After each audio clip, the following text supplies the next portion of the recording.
Do youth tournaments like the U20 or U23 World Cup actually tell us how good a country will be at senior level? On paper, it sounds logical. Dominate at youth level, dominate at the World Cup. But the reality is way more complicated. First, a lot of top players don't even play in these tournaments. Clubs aren't required to release players for youth competitions, so many of the best prospects never show up.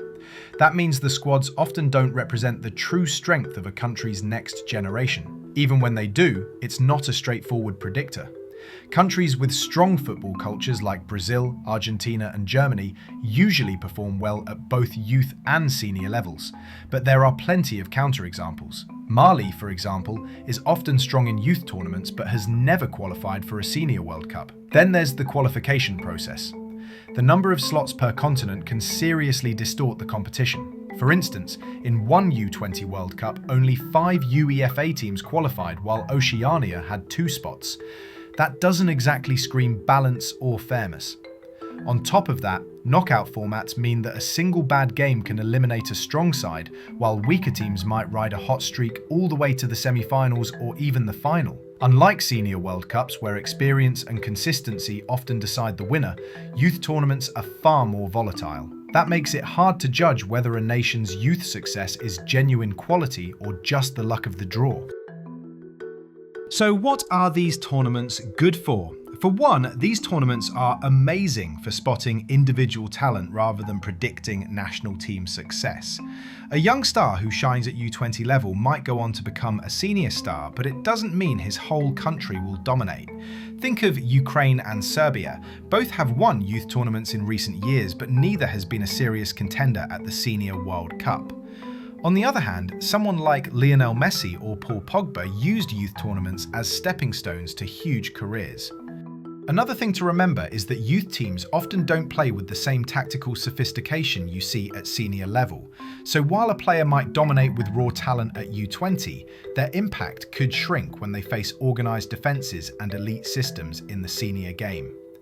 That gap between youth potential and senior execution is why these tournaments are more of a talent showcase than a predictor of future trophies.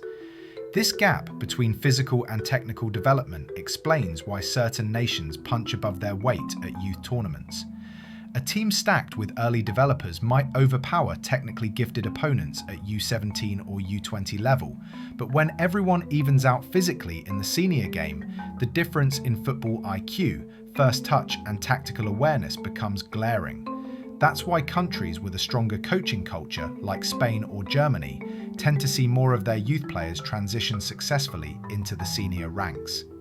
Even at the highest youth level, the U23 format at the Olympics, the competition isn't taken seriously. Clubs aren't obligated to release players, so a lot of the world's best young talents don't even show up. National federations often treat it as an afterthought, sending weakened squads or using it as a chance to give fringe players experience.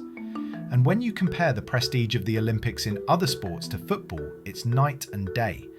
Olympic gold just doesn't carry the same weight as a World Cup or even a continental trophy, so it fails as a real indicator of senior national team strength.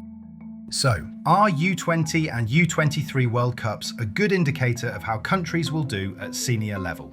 Short answer, not really. They're fun tournaments and they can give us a glimpse of future stars, but they don't consistently predict which nations will succeed on the biggest stage. What do you think? Should we take youth tournaments more seriously, or are they just talent showcases? Let me know in the comments. I'm Ranking Reporter and I'll be uploading videos like this every single day. So if you enjoyed the breakdown, hit that subscribe button and stick around.